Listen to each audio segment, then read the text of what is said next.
ઘરવાળાને કઈ બદલાય ન બદલાય. હા એ તો ભાઈ જયારે કહું છું વીતી હોય જાણે પરિણીતિ હું સમજે પ્રીત ના આ બધી વાતો. હા આને બગડી જાય ભંગાર માં આપી દો તમે. બહુ વર્ષો આના થઈ જાય કે એ ભંગાર માં અપાય. હમણાં જ ની વાત શિયાળો આવ્યો મારું કે ઓલું તમે હીટર લાયા હું 1 કલાકથી કે તમને અંદર ડોલમાં મૂકું ગરમ તો થતું નથી. મેં કીધું તારી જેમ નથી નગર તો હાલ ગરમ થઈ જાય. આ બધી ખબર પડે એની માટે પણ માનું કાર્ય લઈને બેઠા ને એવા કરવા ગજાનંદ મહારાજને યાદ કરવા છે કે ગણપતિ ઘણ આગે રહો હો તો ધોઈ ઘર જોડે દાસ. ગણપતિ ગુણ આગે રહો હો તો ધોઈ ઘર જોડે દાસ. પણ સદા સર્વદા સમરતા કોઈ વિઘન ન આવે પાર. એવા ગણપતિ મહારાજને વંદન કરવી છે કે બાપા ઠેક હિમાલયના ખોપરાની અંદર બેઠા હોય. માં ભોળોનાથ, માં પાર્વતી, ભોળોનાથ આમાંય પાછું રાજકારણ આવ્યું. દરેક દેવી દેવતાના 9 દાડા હોય, 10 દાડા હોય, 1 દાડો હોય અને ભોળાનાથનો તો આખો મહિનો. અને આ કાર્યમાં અમારા ચૌહાણ પરિવારનો બહુ મોટો ફાળો છે ભાઈ. આ બધું કરવું એમને એમ નથી થતું. પૈસા આપીને તો છૂટી જવાય. ઘણા કાર્યો થાય છે મંદિરોની અંદર પણ પૈસા આપીને છૂટી જાય. પણ આ તો જેને કરવું ને ઈ કાઢવું. અને ખરેખરમાં આમાં રતિલાલભાઈ ચૌહાણની બહુ મહેનત. બધા જ કલાકારોને ભાઈ તમારે આવવાનું છે, ભાઈ તમારે આવવાનું છે. આ તો કીધું ને પણ આ આવ્યા પછી બોલે નહીં તો એના ઘરે જ આવવાના. સંતો ભક્તો એવું કે કોઈ લોભી માણાના બંગલે જઈને બેહો વિઠ્ઠલભાઈ એની કરતા દરિયાના કાંઠે જઈને બેહો સારું. દરિયો ભોગવાટ કરે ઓલો ભટનો દીકરો હાકો ન જોવે. આ બધા કલાકાર નહીં પણ એક પ્રેમના નાતે સંબંધના તારને બધા કેમ કે અત્યારે લગ્નની સીઝન ચાલે છે. અમારા દિનેશભાઈ, ગુલશનભાઈ આ બધા કલાકારો અત્યારે બધા ટૂંક જ હોય પણ આ તો રતિલાલના પ્રેમના તાંતડે વાંધે. પ્રેમ બિન પાવે નહીં ભલે હુનર કરે 1000. પ્રેમ બિન પાવે નહીં ભલે હુનર કરે 1000. કહે પ્રીતમ પ્રેમ બિના મળે ને નંદ કુમાર. એમ ગજાનંદ મહારાજની સ્તુતિ કરવી છે પણ આપની જેટલી શાંતિ ને એટલી જ મજા. પછી આપણી સમાજને તો કઈ કહેવું જ ન પડે. ભલામણ નાચો નચાવે હતી નાચો ઘાટ. નાચો અને નચાવે હતી નાચો ઘાટ. પણ ચારેય છેડે વેઠી રહી છે આ તો મારી નટરાજ સમાજ. નટરાજ વાહ. એક વખત મારી સમાજ માટે તાળી થઈ જાય ભલામણા. કેમ કે મને અભિમાન છે કે હું આ સમાજની અંદર જન્મ લીધો છે મેં. અરે અભિમાન તો હોવું જ જોઈએ. દરેક સમાજના સમાજ પ્રત્યે ગર્વ હોવો જોઈએ, હોવો જોઈએ ને હોવો જોઈએ. પછી ભલે તમારી ઉપર ઉપકાર ગમે તે સમાજ કરતી હોય હે એમ અમારો રતિલાલભાઈ બહુ મહેનતુ અને ગાતો વેરીનો વખાણાય બાપા. એક વખત કુરુક્ષેત્રના મેદાનની અંદર તલવારોની બાકાજીટ માંડવા લાગી અને કરણ અને અર્જુન બે હામ આવી ગયા અને બાણ છૂટવા માંડ્યા. તારે કરણ બાણ ચડાવવા માંડ્યો એટલે અર્જુન પોતે પરમાત્મા કૃષ્ણ કનૈયાલાલ કહેવા માંડ્યો કે વાહ કરણ વાહ. તારે અર્જુન વિચારમાં પડી ગયો ભગવાન તમે તો મારી બાજુ છો કે કર્ણ બાજુ છો? હે કે તમે મારી બાજુ છો કે કર્ણ બાજુ છો? વારી ઘડીએ તમે એમ કયો હું બાણ મારું તને કાઈ ના બોલો, કર્ણ બાણ મારે એટલે તમે એમ કયો કે વાહ કરણ. એટલે ભગવાને કીધું એનું કારણ છે તને કહું કે આ પ્રભુ કયો ને હે એનું કારણ છે હું તને કહું કે તું ગમે એટલા બાણ છોડો કરણનું રૂવાણું ખાંડું થતું નથી. અરે કરણ એક જ બાણ એવું માર્યું કે છે તારા રથની ઉપર હું પોતે બિરાજમાન છું. સૃષ્ટિનો સર્જનહાર કૃષ્ણ કનૈયાલાલ અને ઉપર શ્રી ગુરુ ચરણ સરોજ રજ નિજ મન મુકુર સુધારી બલનવ રઘુવર વિમલ જસુ જો ફલદાયક ચારી બુદ્ધિહીન તની જાન કે સુમીરો પવન કુમાર બલ બુદ્ધિ વિદ્યા દેહુ મોહે હરહુ કલેશ વિકાર. એવા હનુમાનજી મહારાજ બેઠા હોય તારો વજન રથનો વજન ન જો એક કરણના બાણથી આ રથને હું બધાય હવા રાશમાં આઘા થઈ જાતા તો ગાતો વેરીનોય વખાણા હે ગાતો વેરીનો વખાણા એટલા માટે હું વાહ કરણ તો બાકી એમાં કઈ બીજું આવે નહીં પણ ઈ તો મોરે મોરો આવે ને તારે ખબર પડે ભાઈ હે આ જ્યારે મેદાને મામલો પડી જાય ને તારે ખબર પડે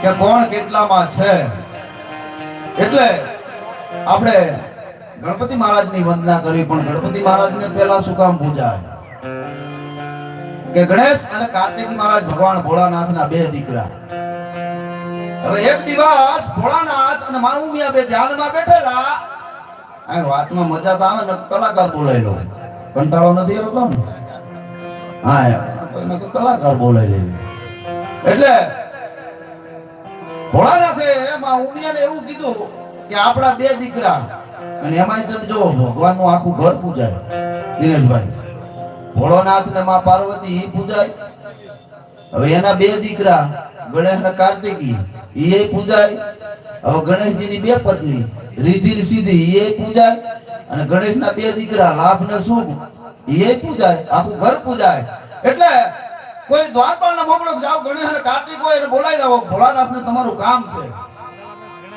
હા ભોળાનાથ ના ઘરેણા જો એ પૂજાય ગોગો મહારાજ ઈ ગળામાં પહેરી ફરે આપણે ઘરે આવે તો આપણને ભૂકા નીકળી જાય ફૂફાડા મારે હા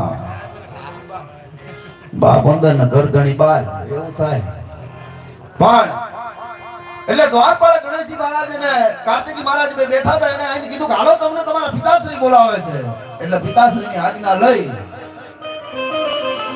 અને તરત એ ભાઈ પિતાજી પાસે નમસ્કાર કરીને ઉભા રહ્યા એટલે કીધું કહો પિતાશ્રી અમારા બે ભાઈનું શું કામ પડ્યું જોજો આ વાત ક્યાં આવે છે એના નામ પહેલા લેવાય કે કંદોઈનો દીકરો ભજીયા બનાવતો હોય જલેબી બનાવતો એ ચૂલામાં માથું ઘાલીને મરી જાય એના નામ ન લેવાય બાપા હે એટલે ભોળાનાથે કીધું તમે મારા બે દીકરા પણ તમારી બુદ્ધિની આજ પરીક્ષા કરવી છે મારે બુદ્ધિની પરીક્ષા કરવી છે મારે કે કાંઈ વાંધો નહીં પિતાશ્રી બોલો આપ કહો એમ તો કે જે સૃષ્ટિની પરિક્રમા પહેલા કરીને આવે એને આપણે સારામાં સારું વરદાન આપવું ત્યારે ગણેશજી અને કાર્તિકી મહારાજ એમાં કાર્તિકી મહારાજ ફૂલાઈ ગયા ઓહો હવે તો આપણો પહેલો નંબર આવે કારણ કે કાર્તિકી મહારાજ નું વાહન એટલે મોર હા કાર્તિકી મહારાજ નું વાહન મોર અને ગણપતિજી મહારાજ નું મુસર થોડી વાર શાંતિ રાખજો ભીલાઓ કારણ કે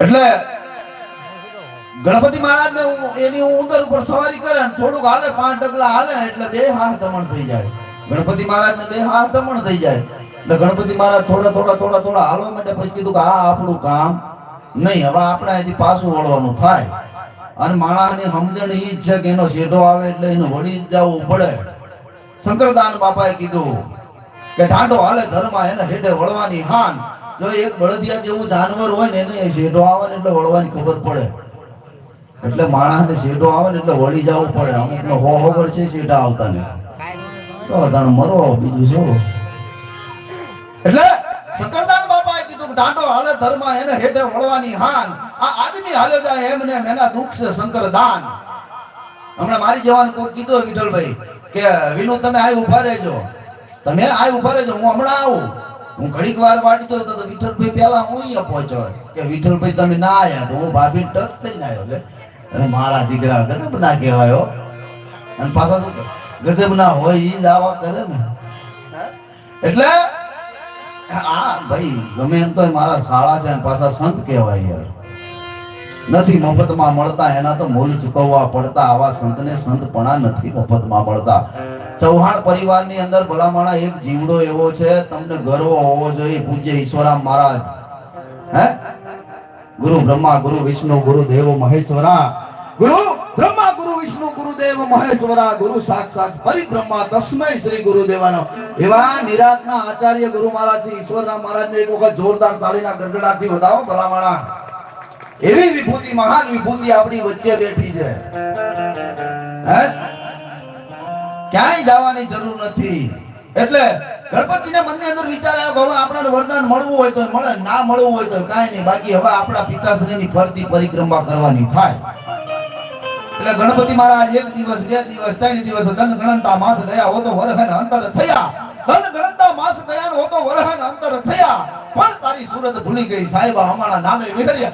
એમ કહેવાય કે 6 મહિનાની પરિક્રમા કરીને ભોળોનાથ ધ્યાનમાં બેઠેલો અને ધ્યાનની અંદર ચાલતું શૈલ સુરત સમય વિશાલ જટા સુરત ચંદ્ર બાલ ગંગ ગીત રંગ માલ હર દયાલ રાજે લોચન તઈ લાલ લાલ ચંદન કિશોરી બાલ કુમકુમ સિંદૂર ગુલાલ ભભૂતિ વરસાજે. એમ ભોળોનાથ જ્યાં ધ્યાનમાંથી ઊભા થયા અને ગણપતિ મહારાજને પહેલા જોયા એટલે વિચારમાં પડી ગયા નક્કી ગણપત જાય ગયો નથી. 20 મણ લાડવા ખાવાનું પડ્યું રહેવું.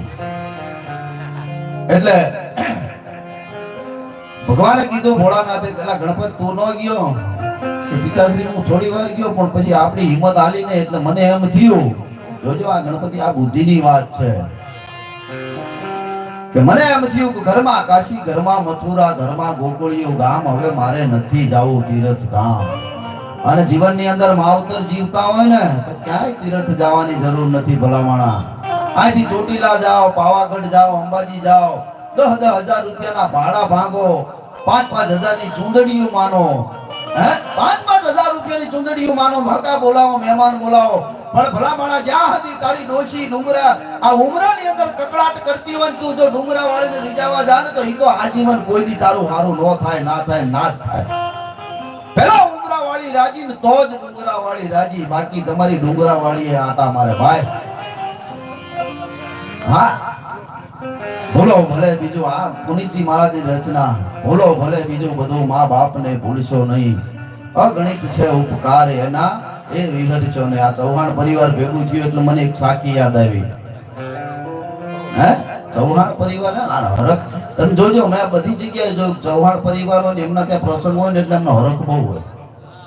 કામમાં એમને કઈ કેવું જ ન પડે. એને કામમાં કઈ કેવું જ ન પડે. ચૌહાણ એટલે અમારો હસમુખ ચૌહાણ શાકભાજી ને ધંધામાં અત્યારે જમાવટ પાડે. હા અત્યારે એને ઘરાકી ફૂલ પણ આ મીઠી વાણી હોવી જોઈએ એની માટે ભાઈ. કઈ પણ ધંધો કરવો હોય ને એટલે મેં કીધું મંગળ ઘડી મહેમાન જોઈ મલક બધો આવી મળે. મલક આવો બધો મળે આવી મંગળ ઘડી મહેમાન જોઈ મલક બધો આવી મળે. આ હગા વરામાં હક પણ ભાઈ વગર ન પડે. ભલામણા ભાઈ તો જોઈ જોઈ જોઈ રામા તારું રાજ હોતો ભરત ને ભજે નહીં. રામા તારું રાજ હોતો ભરત ને ભજે નહીં. પણ ભાઈ વગર બેકાર મને કડવા ભરત ને કાગડા. ભલામણા આખું અયોધ્યા જેવું રાજ મળતું હતું પણ દશરથે સોરી ભરતે ઠોકર મારી દીધી. મારો ભાઈ ન હોય અને આ રાજ મારા માટે નકામો. એટલે કીધું કે મંગલ ઘડી મહેમાન જોઈ મલક બધો આવી મળે. આ હગા વરામાં હોવ પણ ભાઈ વગર ન મળે. પણ દેખાય પ્રસંગ દુબળો જેમ ઉડે કાળા કાગડા. આ જાજા મલક હોય આખી જગતમાં પણ આપડા ઈ તો આપડા. તમારી સમજણ એટલે ગણપતિ મહારાજ ને ભગવાને વરદાન આપ્યું જા આજથી હું તારી ઉપર ખુશ થયો છું કે ગમે એવું પ્રસંગ હોય શુભ હોય કે અશુભ હોય પણ જ્યાં લગી તારું આહવાન ન થાય, જ્યાં લગી તારું આહવાન નહીં થાય ત્યાં સુધી કોઈ કાર્ય સિદ્ધ નહીં થાય. એટલા માટે ગણપતિની આપણે વંદના કરવામાં આવે છે. તો ગણપતિ મહારાજની વંદના લઈને અમારા ભીખાભાઈ સોલંકી જે અમારા સમાજનો જૂનામાં જૂનો આર્ટિસ્ટ ભાઈ હા ભીખાભાઈ સોલંકી એમને હું સોલંકી નો ગરવડો છે ઘર સટર ઢળાય અલગ પરથી ઉતરીએ હો તો ટોક ટોડાવાય ભાઈ સોલંકી આન પાસે એમાં આઈના ભાણે હા હા હા સોનામાં તો સુગંધ ભળી ભાઈ હગા ભાણે જો હો હો તો બાપા મારી દીધો ભગત હો આ એટલે અને મિત્રો ખાસ એક સૂચના તમને કહી દઉં કે આપણે આપી જ છે સમાજમાં બધે આપી નથી આપતા નહીં એવું નથી. પણ જ્યાં આપ્યા જેવું અમારા કાનાભાઈની બહુ મહેનત હોય, અથાક મહેનત હોય કે ભાઈ ઘર ધણીને કંઈક ભેગું થાય. ફૂલ નહીં ફૂલની પાંખડી મારી સમાજ કરે જ છે, નથી કરતી એમની. પણ તમને જ્યાં પણ મોજ આવે ત્યાં વરહતા રહેજો. જ્યાં પણ અને ભજનમાં તમને મોજ આવે તો આકલા પડકારા કરજો. એનાથી મોજ આવે તો હાથ ઊંચા કરજો. એનાથી મોજ આવે તો ખિસ્સામાં હાથ નાખજો પણ તમારા પાડોશીના નહીં. બરાબર? તો અમારા ભીખાભાઈ સોલંકીને વિનંતી કરું કે આવો અને એવા કરવા ગજાનંદ મહારાજની સ્તુતિ લઈને આવે તો બે હાથની તાળીના ગડગડાટથી અમારા ભીખાભાઈ સોલંકીને વધાવો. ભીખાભાઈ સોલંકી, ભીખાભાઈ સોલંકી, ભીખાભાઈ સોલંકી, ભીખાભાઈ સોલંકી, ભીખાભાઈ સોલંકી.